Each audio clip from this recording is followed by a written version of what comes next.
Grab your blankets, grab your snacks, and grab your handy dandy BDSM notebooks. We're going to dim the lights and hop right back into part 2.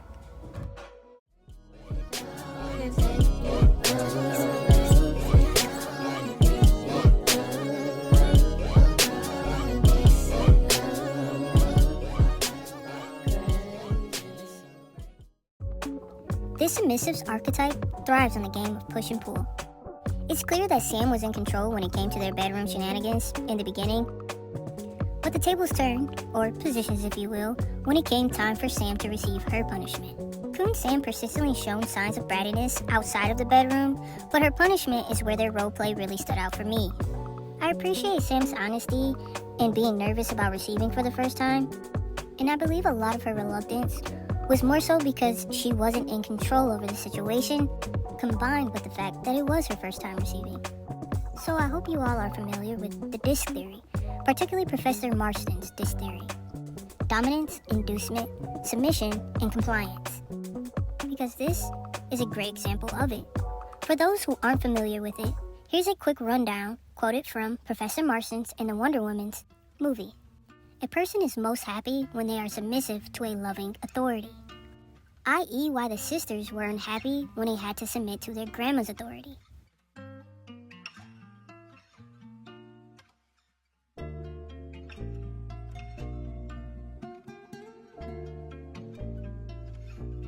Trouble arises when a person is forced to do something they don't want to do. This is merely compliance.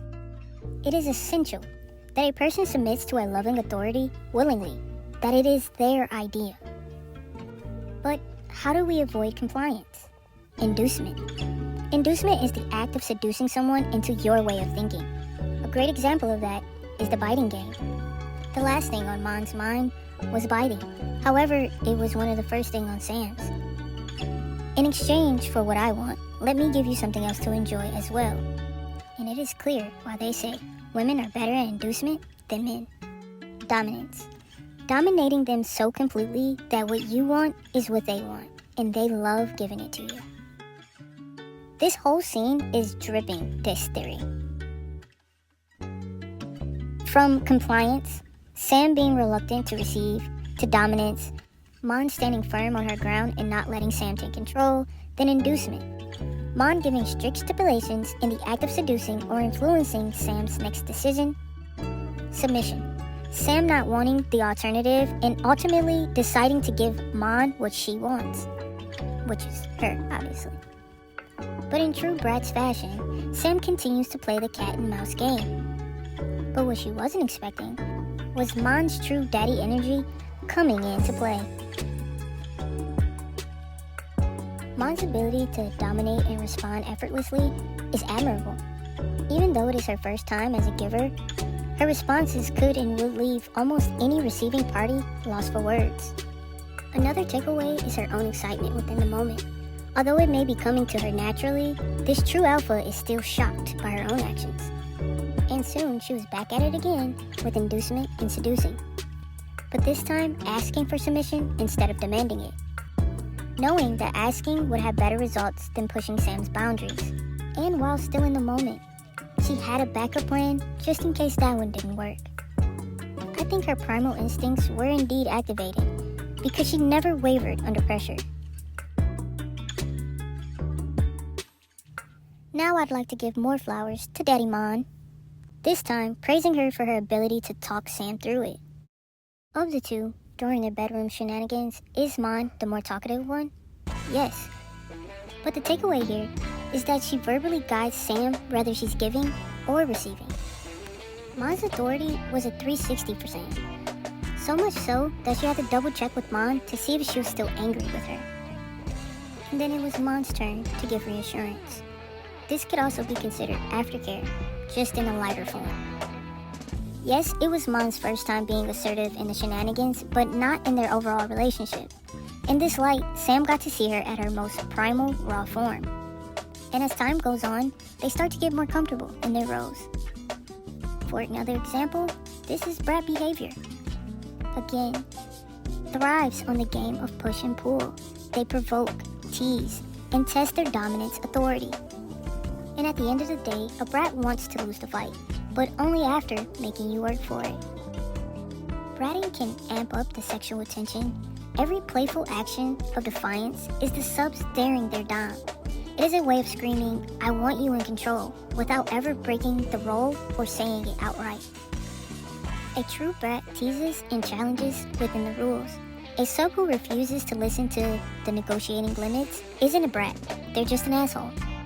A great example of that in their relationship comes from Gap Eternity, which is my favorite novel of the two.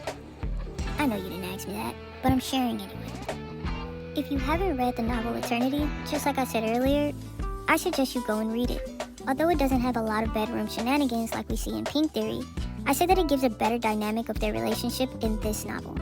Sam has to undergo surgery that temporarily gives her amnesia. She doesn't remember Mon or their relationship. Also different from the series, in the novel they don't get married yet, but they were definitely on their way to getting married after a little convincing. I mean, who would say no after hearing the helicopter song? She definitely pulled on my heartstrings. But anyways, because of Sam's amnesia, Mon was advised to pursue Sam.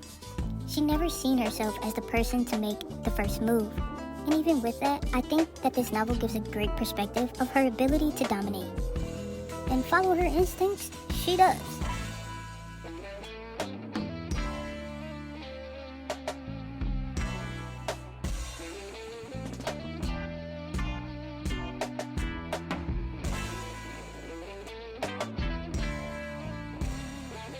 Eventually, she has to admit that maybe she was having too much fun, getting drunk with power, if you will.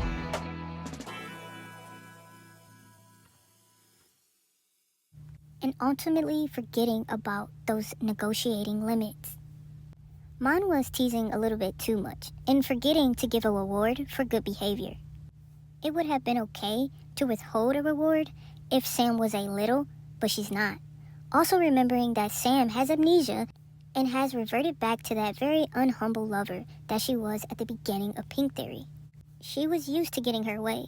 While Mon was thoroughly enjoying this fun, having full control, Sam felt like she had none at all.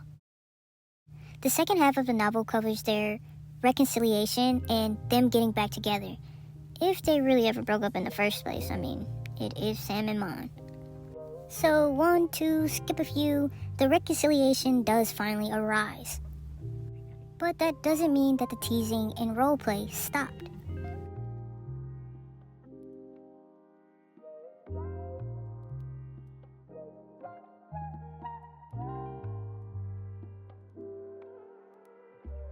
But this time, the Dom doesn't forget to reward her sub.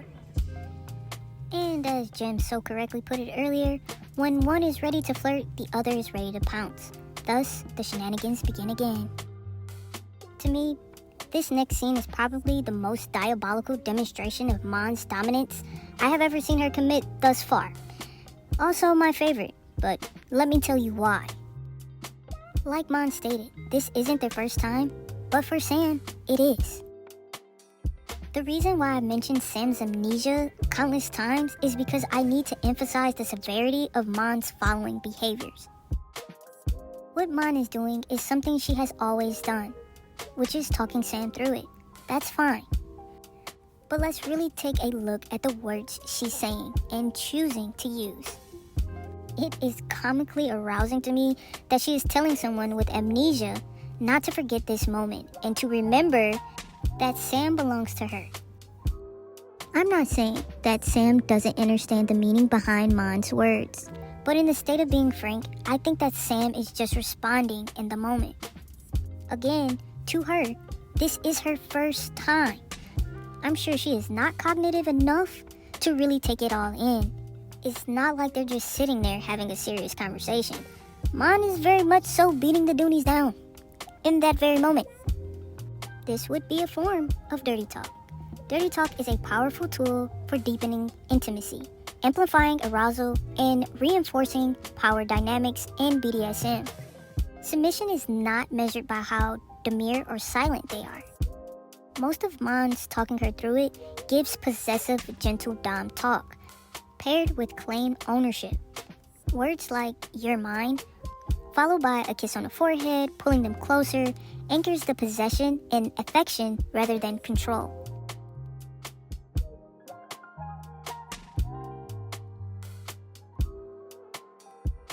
Daddy is indeed home, and Daddy is a pink-obsessed superfan named Corkamon.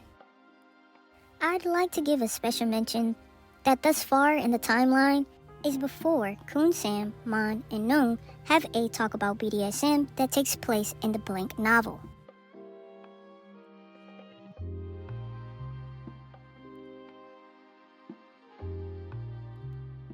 After that talk, it's clear that Sam and Mon went on their own little deep web dive to make certain that they were all on the same page.